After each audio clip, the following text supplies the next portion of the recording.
Hi, this is William Brent from Power for All, and I'm very happy to welcome Thomas Gottschalk for our In Conversation segment this month. Thomas has been a pioneer in the world of energy access as founder and CEO of Mobisol, and recently as co-founder of the new Access to Energy Institute, also known as A2EI, which can be found at a2ei.org. While at Mobisol, Thomas grew a team from scratch to over 1,000 employees, creating a well-known brand in East Africa, delivering energy access. Technology Review at MIT named him Social Innovator of the Year in 2015. And I've seen Thomas in many events over the years, always wearing a yellow Mobisol hat. The colors of A2EI are not yellow, but pink, so now Thomas wears a pink hat. Thomas, welcome to In Conversation. Thanks, Will. Thanks for that. Yeah, it's good to talk to you again. So I know that one of the first goals of A2EI is what you call finding a quote unquote generator killer. In other words, how do we displace the diesel gensets that are essentially functioning as a parallel grid in many emerging economies? So I'm wondering if you could tell us a little bit more about what you see the specific opportunity here in terms of finding that generator killer. Well, generally we were always motivated by mitigating CO2. That's was the reason why we started Mobisol.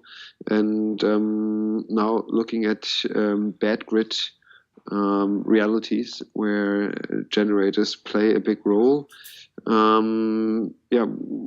We try to develop a product which runs without diesel but provides the same grid backup solution for the people with sufficient reliability to make their day-to-day electricity needs rather renewable or backed up by the grid, and to leave the diesel generators behind us and behind them.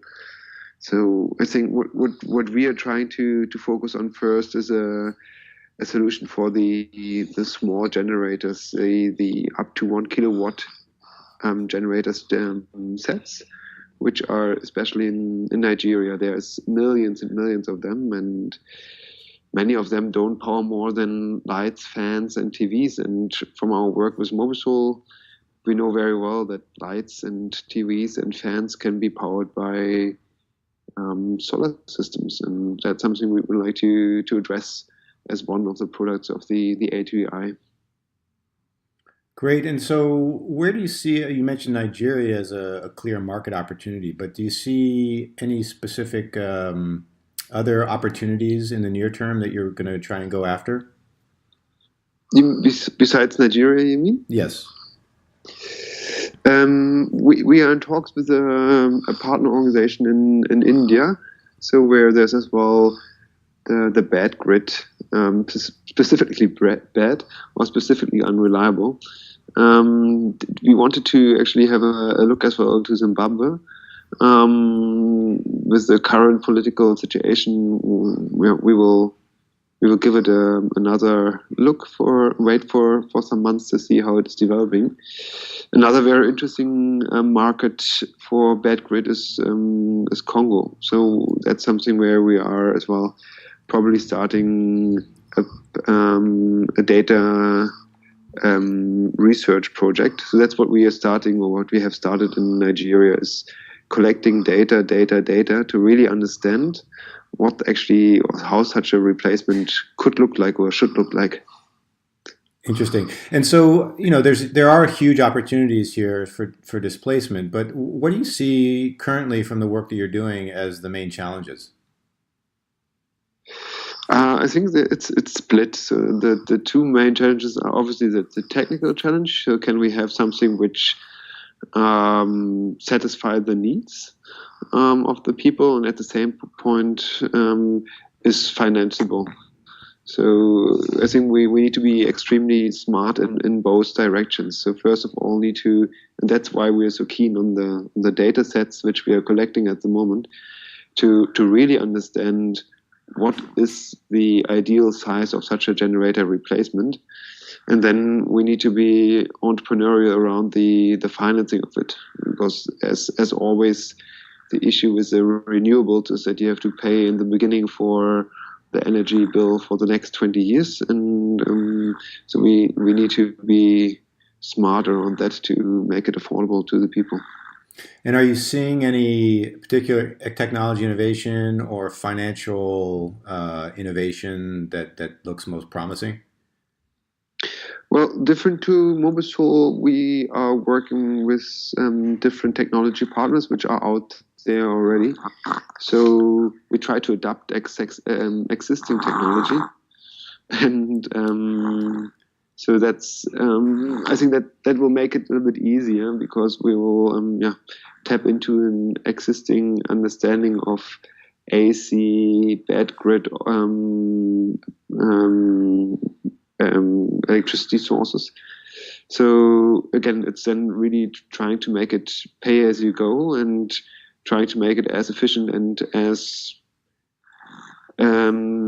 efficient as possible if it comes to the sizing of the battery and of the panels. Interesting. So just one real quickly, just so the listeners are clear, does A2EI expect to be working with both standalone solar companies as well as mini grid companies, or just one? No, we are actually completely agnostic. We are interested in the access to energy sector. And sorry, I have my sick baby on my arm, so he's okay. Snoring into the microphone. So we are company agnostic. We are sector agnostic. So mini grid or standalone systems.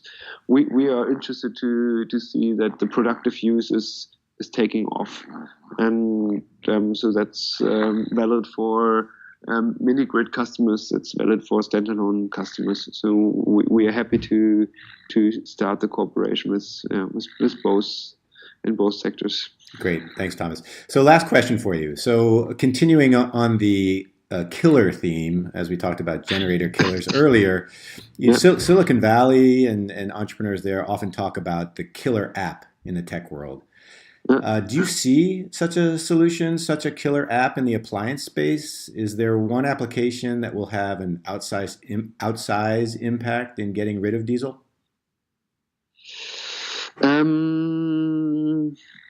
Well,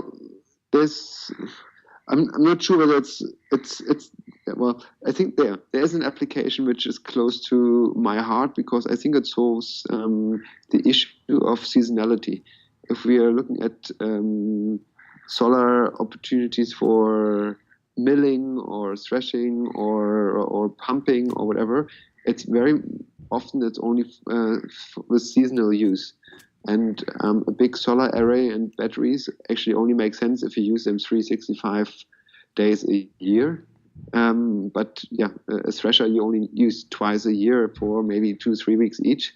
So that's why very early already at Mobisol we were looking at the welding machine, because the welding machine is something which can be run 365 days a year. So it gives you the base consumption load. So you can justify actually to put a 2 kilowatt solar system somewhere, because even in the dry season or in the not harvesting season, you can actually utilize the power and to have an income from it. So that's something which at the A2EI we are developing to really come to a market-ready product, which then takes the base load whenever it is not needed for any other application. So a little bit the killer app, which I believe is, or it could be one of the ones which are justifying big solar arrays, is the welding machine, the solar welder. Interesting. And have you, based on your experience in Mobisol, do you typically see welders in each of these off-grid communities? Yeah, actually, the problem so far was that once it is off-grid, there's no power for welding. But then we made some research and we looked into the reality of villages which were connected to the grid. And in average, 2 welding machines were put into the village immediately when the grid arrived. So there seems to be a big need for welding, But again, if there is no power, then there's no welding, and that's something we would like to change. That we have a DC welding or an off-grid welding opportunity. Interesting. Great, Thomas. Well, thanks for taking time to speak to us, even with your sick baby. I hope he gets better fast. And as I mentioned earlier, for those listening, if you want to learn more about Access to Energy Institute, go to A2EI.org. And Thomas, it'd be great to touch base again after a few months and learn about the progress that you're making. Best of luck Great. to everything Great. that you and the other Thomas are doing. Yeah, great. Thanks a lot, Will.